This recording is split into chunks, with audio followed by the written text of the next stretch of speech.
Good evening, ladies and gentlemen, and welcome to our today's analysis.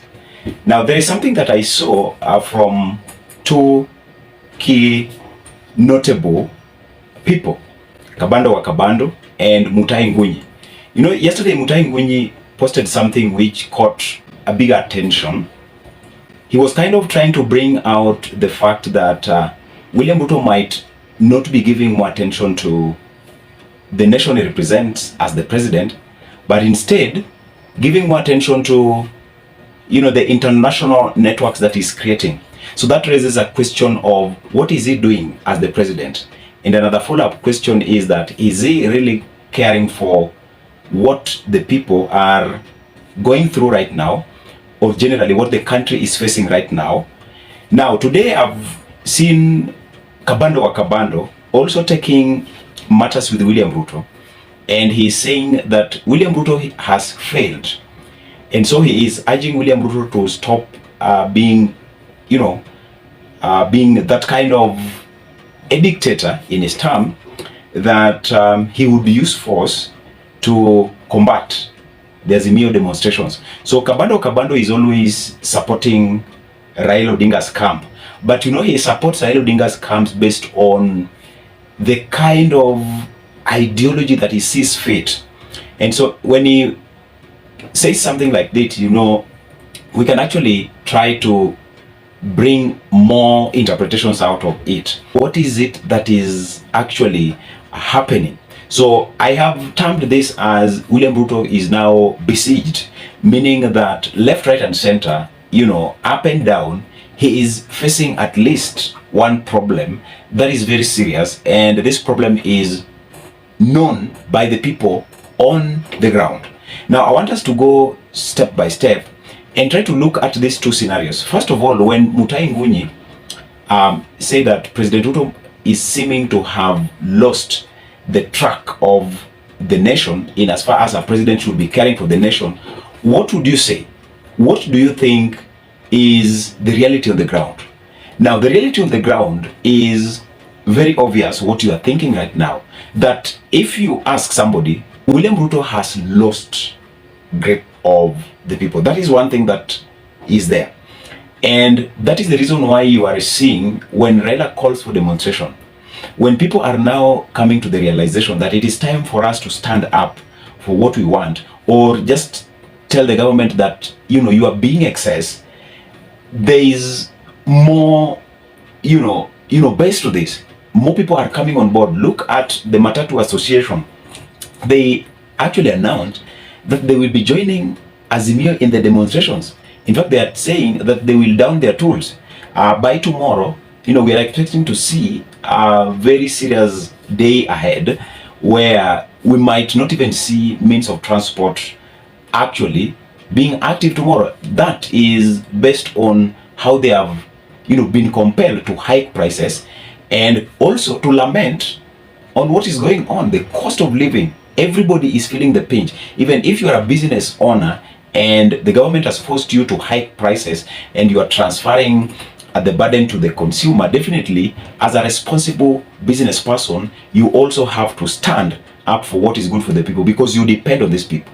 So it definitely means that if Ruto is not caring for what Kenyans are going through, what the country is facing right now, then definitely it is time we start asking our question that what is he doing outside rather than being here and share the problem with the people. It can't get better than that.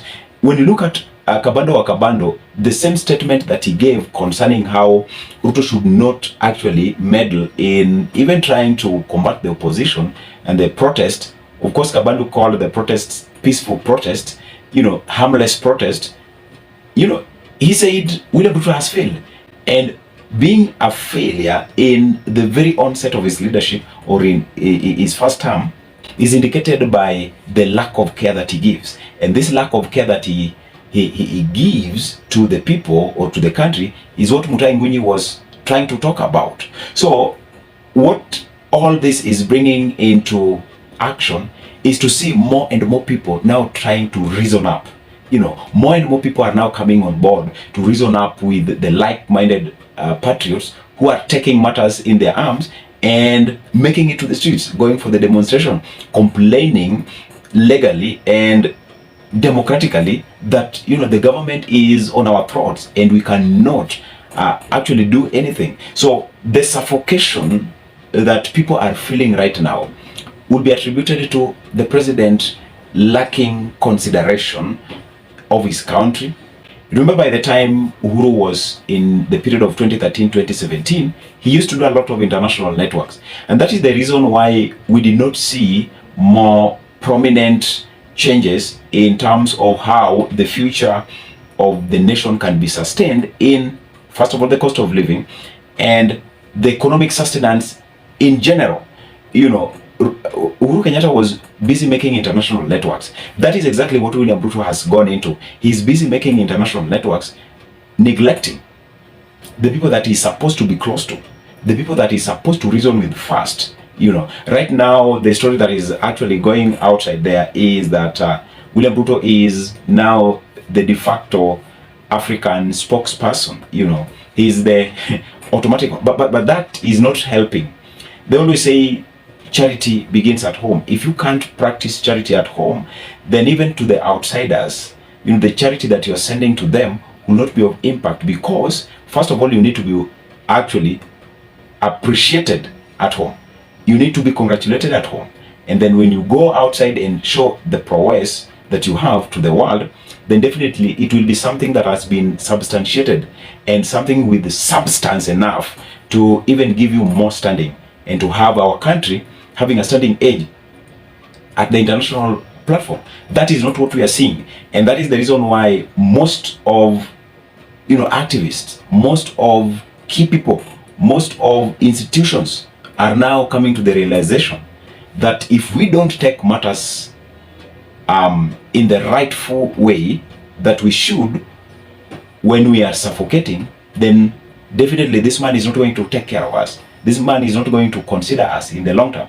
And Mark Q, he has just started. So you can just imagine what will happen in second year, third year, fourth year, the fifth year. And even if he's supposed to go for his second term, what are we yet to see, ladies and gentlemen? So I think let's wait and see how tomorrow will look like, and the kind of support or the backup that will come up based on this planned maandamano by the Azimio team. Otherwise, ladies and gentlemen, let me see you in the next analysis, and have a great time.